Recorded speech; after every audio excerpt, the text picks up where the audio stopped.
अस्सलाम वालेकुम, क्या हाल है आप लोगों का? कैसे हैं आप सब? उम्मीद है कि सब ठीक होंगे। से ये हम लोग दिन को निकले हैं बाहर। तो हम लोगों ने जाना था, कमर्शियल मार्केट भी जाना था और अम्मी की तरफ जाना था। तो अम्मी ने कहा था कि काफ़ी दिन हो गए थे हम लोग गए नहीं थे, तो अम्मी ने कहा हुआ था कि आओगे तो फिर बिरयानी बनाएंगे। तो बस ये हम लोग मेरा ख्याल है 8-10 दिन के बाद हम लोग निकले थे। तो एक तो गर्मी की वजह से भी नहीं जाया जाता, और फिर कुछ और भी काम होते हैं, बच्चों ने पढ़ना होता है, स्कूल का काम मिला हुआ है छुट्टियों का, तो उन्होंने वो भी करना होता है। तो फिर हम लोग अम्मी के घर चले गए थे। तो ये मेरी बहन ने देगचा भर के ना वो नींबू पानी बनाया हुआ था।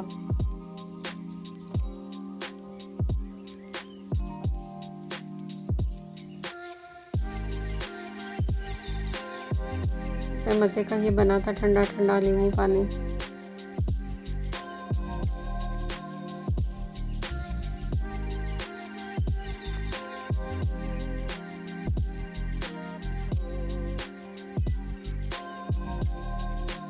मेरी बहन को बहुत शौक़ है खाना बनाने का और इस तरह चीज़ें नई नई डिशेस बनाने का।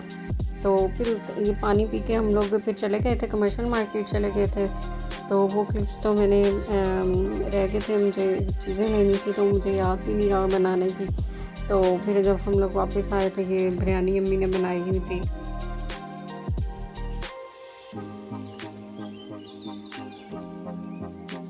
तो खाना वगैरह खा के फिर उन्होंने हमारे साथ ही आना था।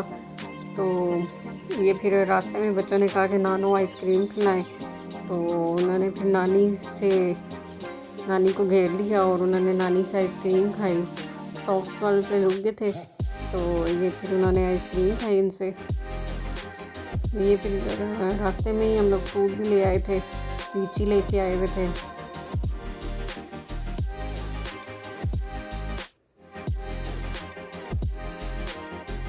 ये अम्मी लीची इसको छील के बच्चों को दे रही हैं।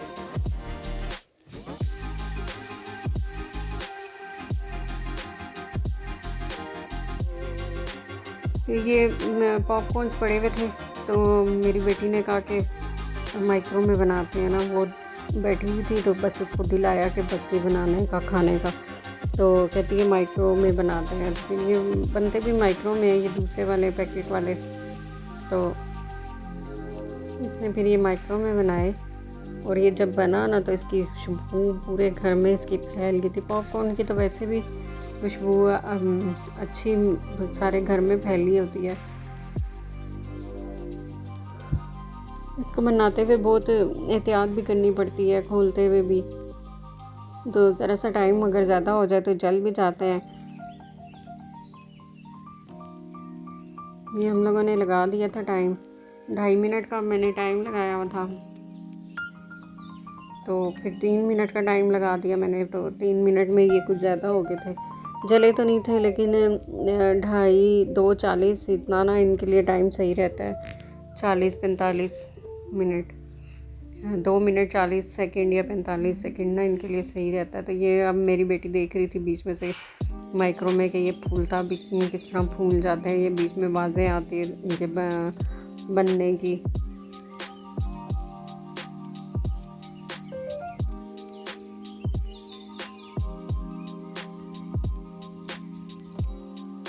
ये अब निकाला है, इसमें से स्टीम निकल रही होती है ना, तो ये निकाला है। तो अब इसको खोलने का भी एक तरीका होता है।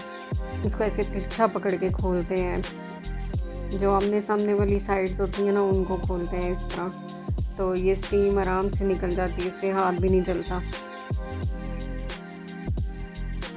इसमें एक पैक में काफ़ी सारे होते हैं, तो ये 2-3 प्लेटों में डाल आ जाते हैं।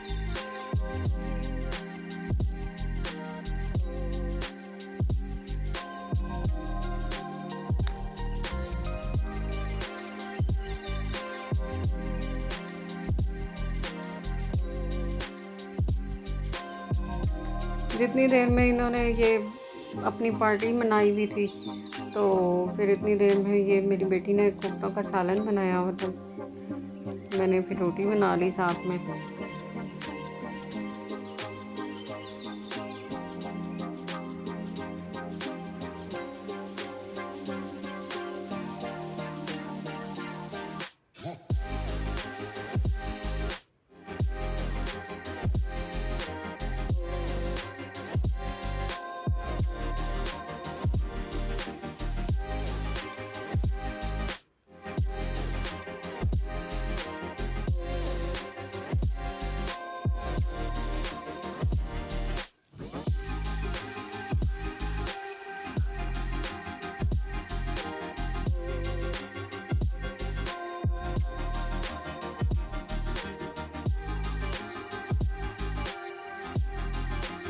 रोटी बनाने का काम ऐसा है ना कि गर्मी में तो सही खूब गर्मी होती है और पसीने निकल रहे होते हैं अच्छे, तो पता चल रहा होता है गर्मी में। पंखा भी नहीं लगा सकते किचन में, चूल्हे की वजह से चूल्हा बंद हो जाता है।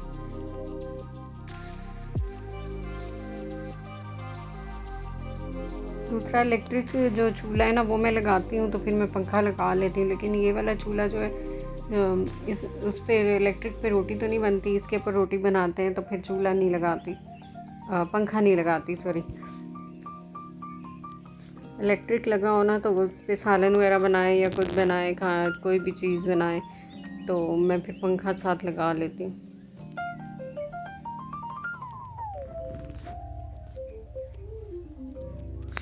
तो ये मेरी वीडियो देख रहे हैं तो साथ में सब्सक्राइब भी कर लें मेरे चैनल को और लाइक और शेयर भी कर दें।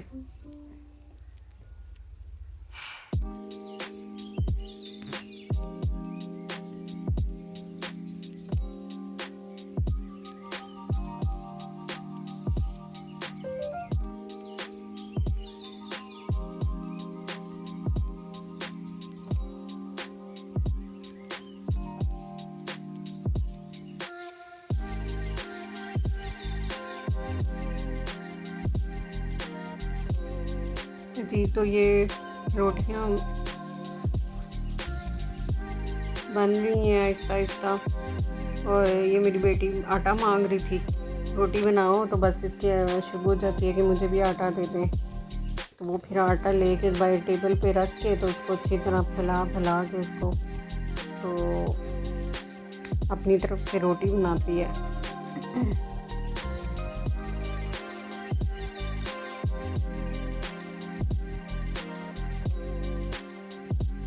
सब इकट्ठे हुए हो ना तो बहुत मज़ा आता है, अपना अपना काम संभाल लेते हैं सारे।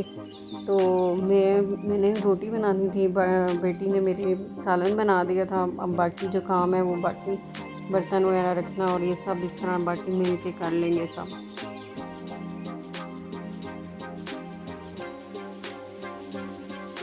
और अपना बहुत ख्याल रखें। अल्लाह हाफिज़।